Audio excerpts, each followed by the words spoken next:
Tel Aviv, sebuah rudal jarak jauh milik Iran dilaporkan menghantam rumah pribadi milik Perdana Menteri Israel, Benjamin Netanyahu, dalam serangan mendadak yang terjadi pada dini hari waktu setempat. Serangan ini datang hanya beberapa jam setelah pernyataan kontroversial Netanyahu yang mengancam akan melancarkan pukulan mematikan ke wilayah Teheran. Tidak ada korban jiwa dalam insiden tersebut, namun kerugian material ditaksir mencapai 500 triliun rupiah.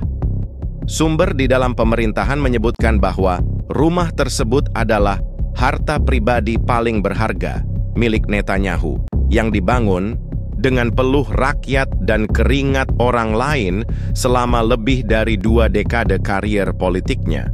Ini bukan hanya rumah, ini simbol kerja keras saya sebagai Perdana Menteri, ujar Netanyahu dengan mata sembab saat diwawancarai media lokal. Namun publik Israel justru membalas pernyataan itu dengan keheningan dan sebagian dengan meme. Jika ada satu hal yang lebih menyakitkan daripada melihat negara dibombardir, maka itu adalah menyaksikan hasil nepotisme, kekuasaan mutlak, dan privilege runtuh hanya dalam satu hentakan rudal. Rumah yang berdiri megah di pinggiran Tel Aviv itu selama ini dikenal sebagai benteng pribadi sang Perdana Menteri. Bukan karena kokoh, tapi karena dijaga ketat oleh aparat dan lapisan sensor publik yang tak kalah tebal dari dinding betonnya. Namun rudal Iran tidak mengenal sekat sensor. Ia menembus malam, membelah langit, dan menghujam jantung emosional sang pemimpin. Sebuah karma balistik yang dikirim gratis, tanpa ongkir dan tanpa kode voucher. Salah satu staf Netanyahu yang menolak disebutkan namanya mengatakan sang PM sempat menangis dalam posisi berlutut sambil menggenggam tanah puing seperti protagonis sinetron Turki yang baru kehilangan villa. Menurut laporan tidak resmi, Netanyahu beberapa kali berteriak, "Ini tidak adil." Sebuah kalimat yang selama ini lebih sering ia dengar dari rakyatnya sendiri. Masyarakat internasional pun bereaksi, meski sebagian diam. Bahkan negara-negara sekutu terdekat seperti Amerika Serikat hanya memberikan komentar diplomatis. Tidak ada pernyataan keras. Tidak ada kecaman eksplisit. Mungkin mereka sedang menyusun ulang daftar siapa yang sebenarnya pantas disalahkan. Sementara itu, rakyat Iran justru bersukacita. Di media sosial, tagar bertuliskan "Mission Accomplished" dan "Pulang tanpa rumah" sempat menjadi trending di beberapa platform. Sebuah akun anonim memposting foto satelit dengan caption, "Kami tidak menyerang rakyat Israel, kami hanya membersihkan halaman belakangnya." Salah satu hal yang membuat situasi ini semakin tragis adalah kenyataan bahwa rumah tersebut dibangun secara bertahap dengan gaya arsitektur yang katanya terinspirasi dari kejayaan raja-raja zaman kuno.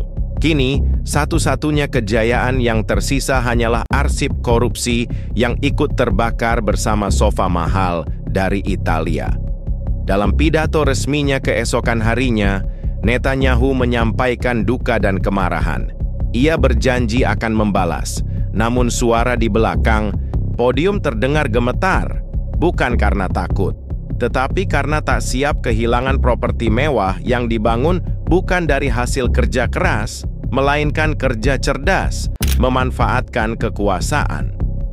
Di luar pagar sisa rumah itu, warga berkumpul. Bukan untuk memberi dukungan, melainkan untuk melihat langsung reruntuhan. Beberapa diam, beberapa berfoto. Seorang anak kecil bahkan sempat bertanya kepada ibunya, "Bu, itu rumah presidennya?"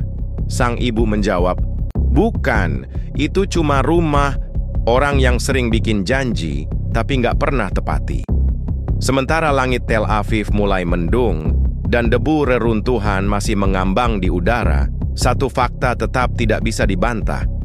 Iran tidak hanya membalas ancaman Israel, mereka membungkam simbol arogansi kekuasaan. Pemerintah Iran akhirnya buka suara mengenai serangan rudal yang menghancurkan rumah pribadi Perdana Menteri Israel, Benjamin Netanyahu. Dalam konferensi pers yang disiarkan secara langsung, juru bicara militer Iran menyatakan bahwa serangan Tersebut adalah langkah pencegahan yang sah setelah mereka menerima informasi intelijen bahwa Israel tengah merencanakan serangan preemptif ke beberapa instalasi militer Iran. Kami tidak menyerang rakyat Israel. Kami hanya mengingatkan satu orang bahwa ancaman lisan kadang butuh jawaban nonverbal, ucap sang juru bicara, sambil tersenyum tipis yang tidak bisa ditangkap oleh radar diplomatik. Langkah Iran ini mengejutkan banyak pihak, termasuk pemerintahan. Netanyahu sendiri yang selama ini lebih pandai berbicara keras di depan mikrofon daripada merancang bunker pribadi. Sumber internal dari militer Israel menyebutkan bahwa pertahanan udara sempat mendeteksi rudal tersebut, namun salah mengira itu sebagai latihan roket rutin.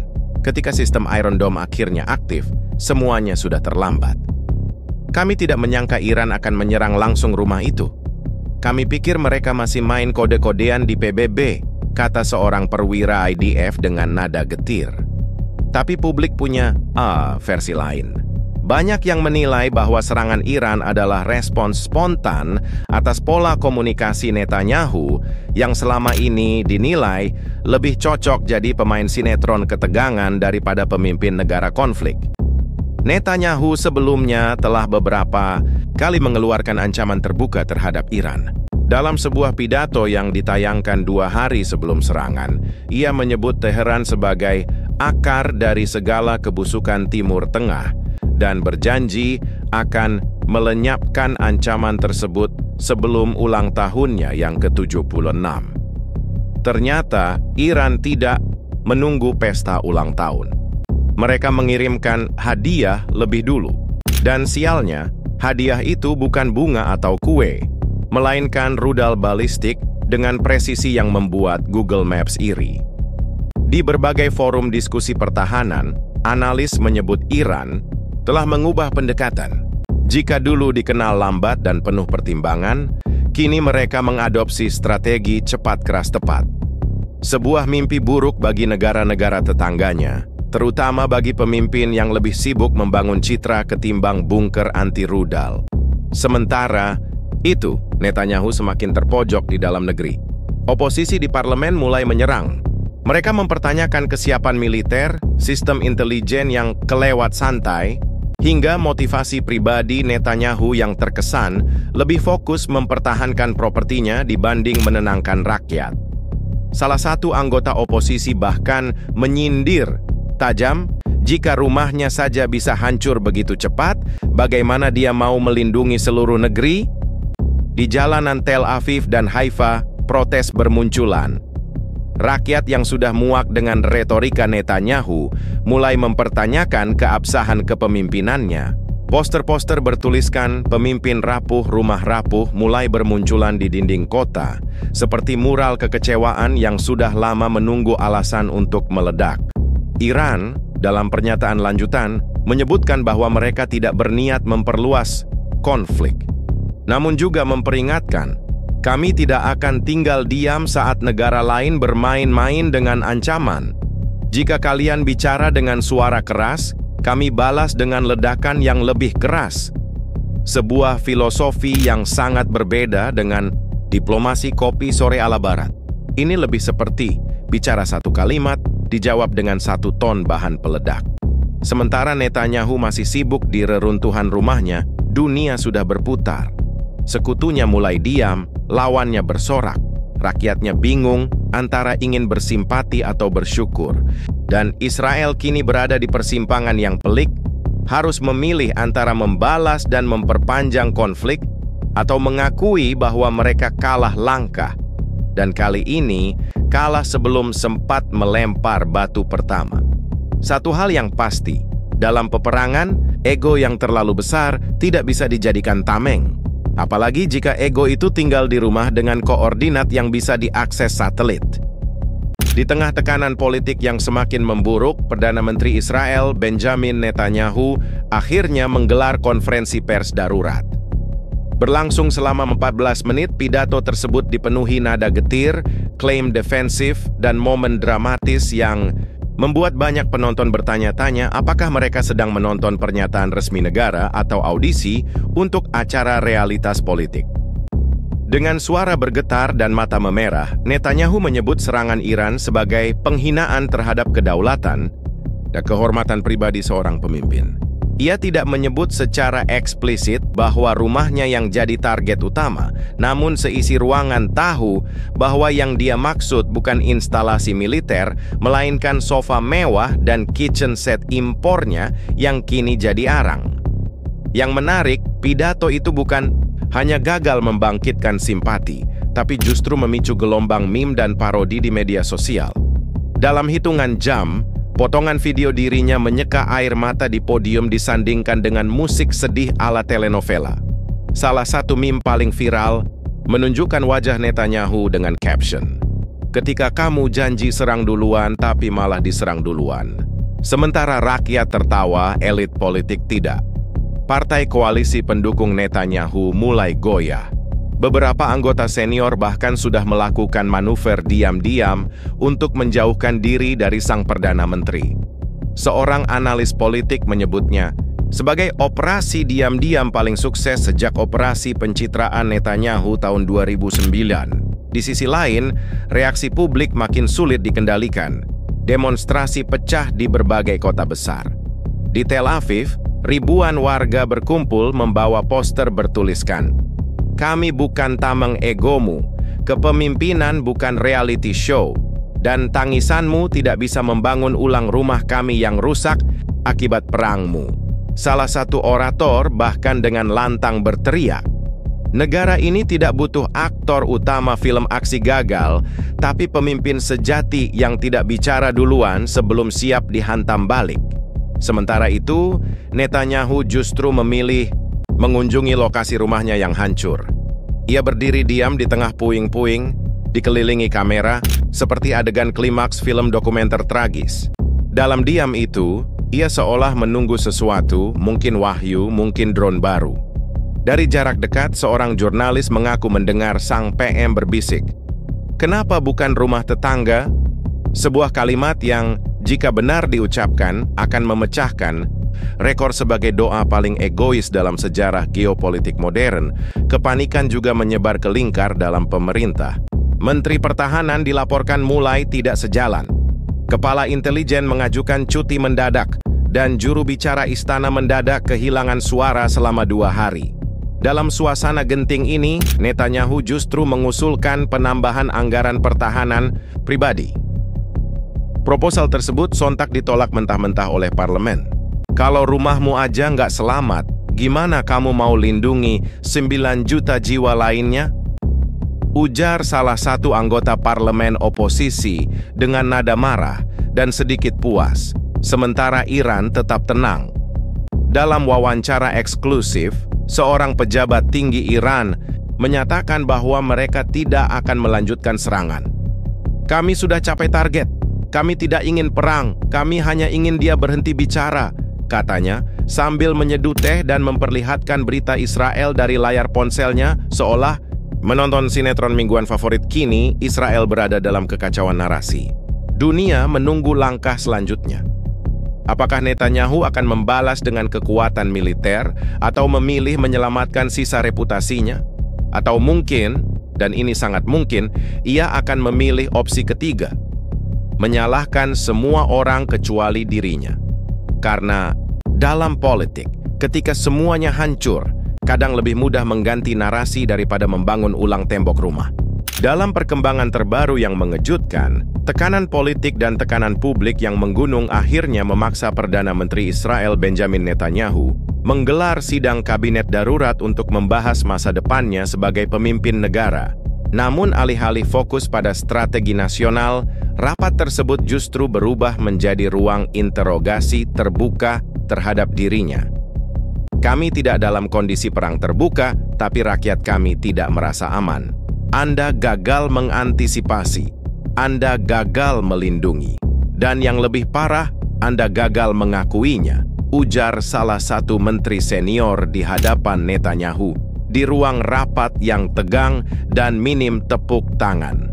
Rakyat Israel yang selama ini terpecah antara pro dan kontra Netanyahu kini mulai menemukan satu kesamaan: kebosanan terhadap kebohongan diplomatis dan janji kosong yang terus diulang seperti iklan lawas di radio. Di media sosial, tagar Nenetan Gone dan drama tanpa akhir menjadi trending selama 4 hari berturut-turut. Warga bukan hanya menuntut pertanggungjawaban, mereka mulai menuntut pengunduran diri. Netanyahu yang biasanya pandai mengalihkan isu, kali ini tampak kehilangan arah. Dalam pernyataan publik berikutnya, ia mengklaim bahwa rumah yang hancur adalah simbol bahwa saya pun bisa menjadi korban. Namun komentar itu justru menimbulkan ledakan reaksi negatif.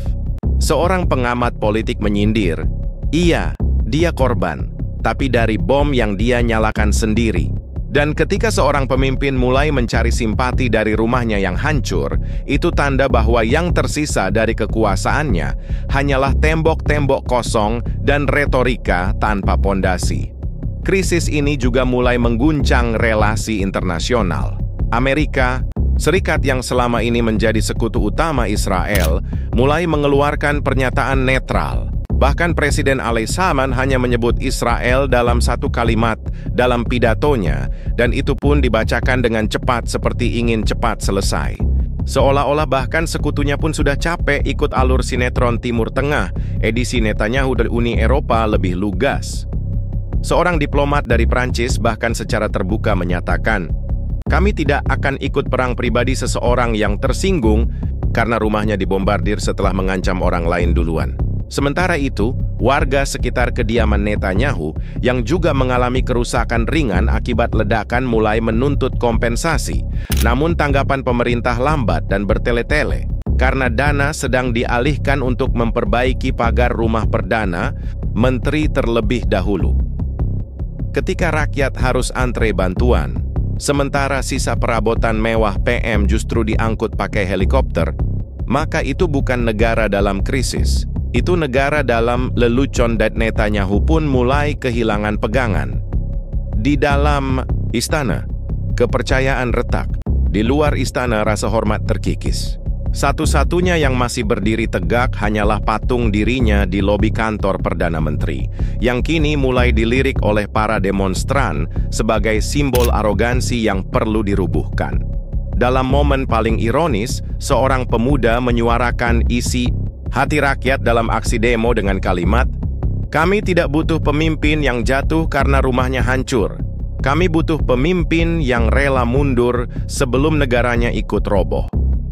Dan seperti bab terakhir dalam kisah panjang yang kehilangan logika, Netanyahu mengakhiri pekan itu dengan sebuah kalimat dalam pidato televisi. Israel akan bangkit kembali, seperti saya membangun rumah itu dari awal. Ucapan itu justru menjadi bahan bakar meme baru. Bangun rumah sih bisa, tapi bangun kepercayaan lagi, nanti dulu.